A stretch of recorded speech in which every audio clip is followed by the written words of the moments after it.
नमस्कार दोस्तों, ट्रंप ने इलीगल इमिग्रेंट्स को डिपोर्ट करना शुरू किया तो इंडिया में जिन लोगों को पता है कि इसके बाद क्या होने वाला है वो ये बोल रहे हैं कि क्योंकि मोदी जी ने जॉब्स नहीं दी, रोजगार क्रिएट नहीं किया, तो इसलिए लोगों को इलीगल तरीके से इंडिया से बाहर जाना पड़ा।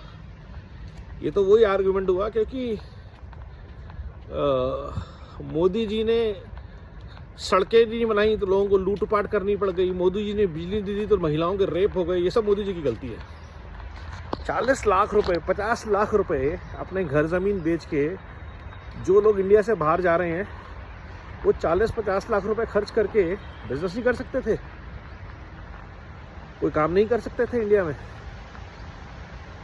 एक ट्रक ले लेते लोन पे, कुछ काम कर लेते नहीं।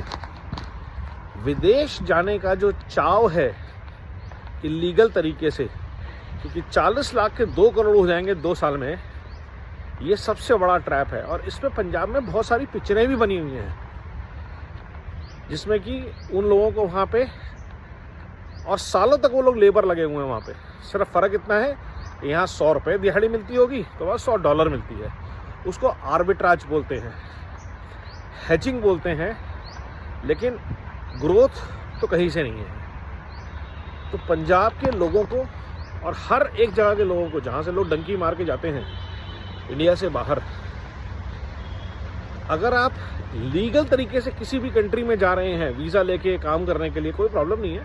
अपॉर्चुनिटी है, आप एक्सप्लोर कर रहे हैं, आपके अंदर टैलेंट है, आप एक्सप्लोर कर रहे हैं। लेकिन अगर आप किसी भी कंट्री में इलीगल तरीके से आते या जाते हैं तो आपको डिपोर्ट किया जाना और आपको वापस अपनी होम कंट्री को एक्सेप्ट करना, दोनों इलीगल है, एब्सोल्युटली लीगल है।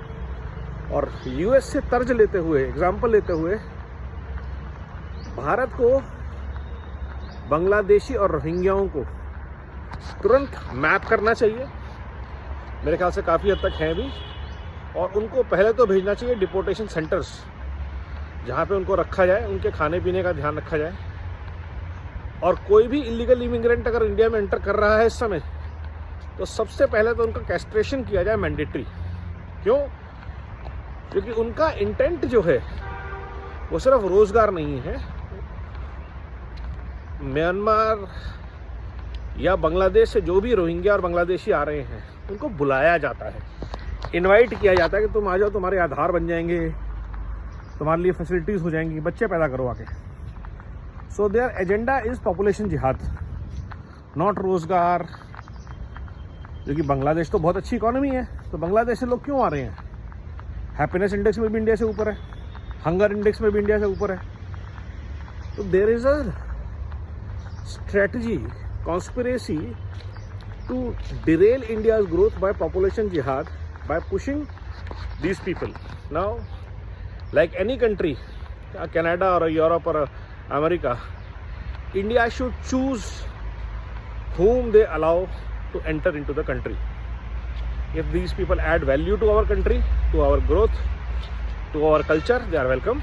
If they have roots in Bharat's ancestral value systems, they are welcome, like Sikhs, like Hindus, like Jains, like Buddhists. But any Christian coming from a Christian country seeking immigration, or any Muslim, they have to be treated as refugee only and granted asylum, not illegal immigration. That has to be done, that has to be planned in India on lines of Canada, Trump, US, Europe. High time Bharat takes a clear-cut stand on illegal immigration and also immigration policies, because now the time has come. As Bharat grows, there are more opportunities in Bharat than, let's say, Singapore, Taiwan and other countries. Lot of people will come seeking jobs in India. Bharat will be the new growth hub of the world. So talented people, people who believe in our culture values are welcome. Illegal immigrants not allowed unless they seek refuge or asylum in Bharat. That should be the policy that Bharat should adopt. Namo Bharat, Vande Mataram, Jai Hind.